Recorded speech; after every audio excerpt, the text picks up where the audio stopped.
Watch. Why Kim Kardashian is excited for next stage with Pete. Unto every generation, a Batman is born. Your grandparents had Adam West's campy take in the 1960s TV series. Your parents had Michael Keaton, Val Kilmer and George Clooney all suited up in the 80s and 90s to varying degrees of success. We millennials were treated to Christian Bale's iconic voice in Christopher Nolan's genre-resetting Dark Knight trilogy, only to then be tortured by the promise of a Ben Affleck standalone movie that never materialized after the promise he showed in Zack Snyder's. But from the first teaser trailer that revealed Matthew Reeves' grungier take on the iconic character in The Batman, including long, greasy hair and more black eyeliner than Taylor Momsen wore on Gossip Girl, it was clear that Robert Pattinson was going to play a superhero for a new era. Instead of the debonair playboy version of Bruce Wayne seen in prior films, this billionaire orphan was even more in his feelings than Drake. With Reeves sharing that he was inspired by Kurt Cobain while writing the movie and Pattinson referring to his character as Freak, naturally, the internet was quick to dub him Emo Batman. To achieve the star's much-discussed mane in The Batman, Reeves trusted Zoe Tahir, a veteran hairstylist who has spent more time with the character than Pattinson has, thanks to her previous work on Batman Begins and Justice League. And in an interview with E! News, Tahir opened up about how she achieved the perfect mess of hair, how the break in production due to COVID-19 ended up helping her and why Pattinson was such a great help during the process. Zoe Tahir, it's been amazing to see that in the press, and I know through my own Instagram, the reaction I've had from the fans has just been incredible. It's been really nice to see that firsthand through people. I mean, I wasn't the only one who had a part to play in it, but I know Robert's hair has caused quite stir, and I've seen mixed reviews, but mostly people kind of love it. As a Batman fan, I really appreciated just how different this Bruce Wayne looked and acted from any other version we have seen before. What was your thought process was going into this project once you heard Matt Reeves take on the character? ZT. Funny enough, when I went to meet Matt Reeves for an interview, I walked into that cold. I hadn't read a script, I didn't know anything about his version of what it was going to be like. But I brought my own mood board along to present something, and it was very grungy and raw and street and dirty and dark. And Matt had presumed I had read the story, and I think my take on it was that we all have these preconceived notions of Gotham, but I really wanted to run with that and make it really real. And he really loved that, and that is what his thinking was for the Drifter, his character before he became Batman. Did you have a specific inspiration for the look? ZT. Matt Reeves was kind of obsessed with Kurt Cobain, and that was very much the look he wanted to drive forward for Robert as the Drifter. So we played around with that idea, and when Robert came to us, his hair was short and blonde from his previous movie. I knew we had some time to grow his hair out and explore what would suit him. We actually began shooting and it worked, it was long. But then we had the lockdown and we were able to grow it out a few more inches. I remember coming back after that and I said, I am going to leave it, it's going to work. The stuff we shot prior was the funeral, where he had to be a bit neater as Bruce Wayne, so it all worked out really well, and have his hair a lot longer for the stuff we hadn't shot yet, which was great. Can you talk about finding the right hair color, since he came in pretty blonde after filming Tenet? ZT. We needed something that matched his skin tone and it had to work for him. A lot of the reactions I've had was, why wasn't it darker? Why wasn't his hair black? So I mean, the shade we ended up with was something that just worked with his skin tone and worked for the character. Were there specific products you used to achieve Robert's look? ZT. I never used just one product. I am always mixing and concocting my own versions of things.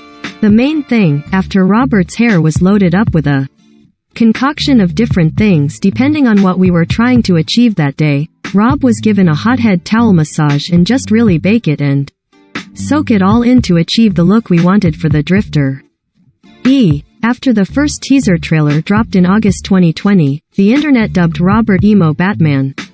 And I feel like it coincided nicely with the emo punk revival we are seeing in music and fashion. What did you think of that initial reaction to his look? ZT. It was a surprising reaction and it wasn't planned. I guess that's just the movement of fashion and the way things go. Everything just all happens together. If you got your finger on the pulse, subconsciously, you're always creating, thinking about the way things are moving forward.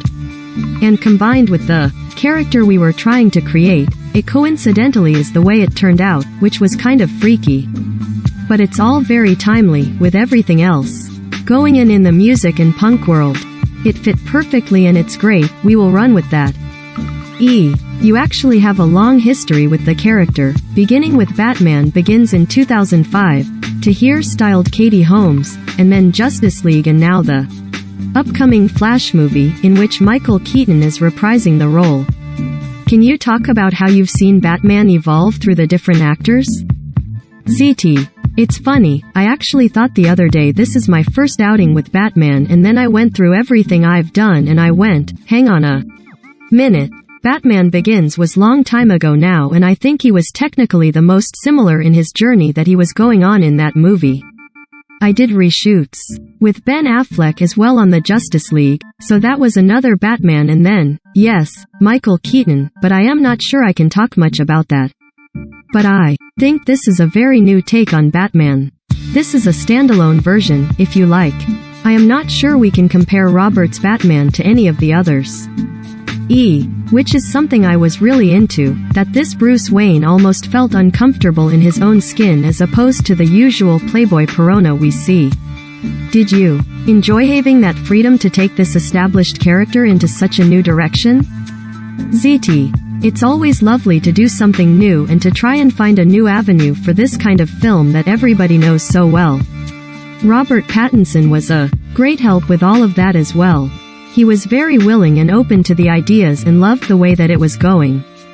It wasn't difficult to push it to that extreme with him because it came from within. It was all part of his character. Once we established where we were going with it, it was just very easy to run with it. And getting his hair to look like that every day, he was up for it. He wasn't having a tantrum every day, he would take a wet towel and rub it around his head and really muck it up and try to get texture and grunge. He was very happy to help me along with that process. I sent him home with a very wonderful bottle of shampoo and conditioner every night. I was going to ask what it was like working with Robert for the first time and how involved he was in establishing the look. ZT. Totally. I was day to day with him trying to get it to look right for each moment. I was so pleased when I saw the first time we see him take his bike helmet off in the Bat Cave.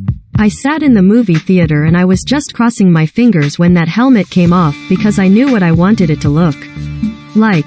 Every moment the helmet goes back on, I am fudging it and moving it and manipulating it in the hopes, because part of it is out of your control, that when it comes off it does what I needed it to do. I was so thrilled and it was the most perfect mess, but in a great movie beautiful way.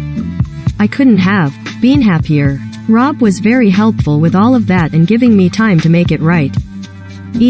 Another shot like that was when he removes his cowl while watching the Riddler's video about his parents and his hair is a mess and his eye makeup is dripping down. It is such an arresting image and a perfect encapsulation of this character in this moment in this journey. ZT. Phenomenal. Dune Forsythe looked after his makeup on a day-to-day basis after Naomi Dunn had designed it. They did an incredible job.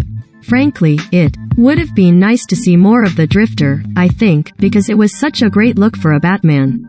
Maybe there will be more of that to come, I don't. Fingers crossed because we need to see more. On your Instagram, you posted about returning to the set after the coronavirus shutdown and the challenges that presented. I feel like hair and makeup is such a unique place on set, where people really connect. So how was that experience impacted by the protocols? ZT. When we came back, we followed all of the protocols that were put into place, and the mask and the visor does put a barrier up between you and the person that is close to you in the chair, but we all did what we had to do and make the best of it. I love filming for the relationships and friendships you make.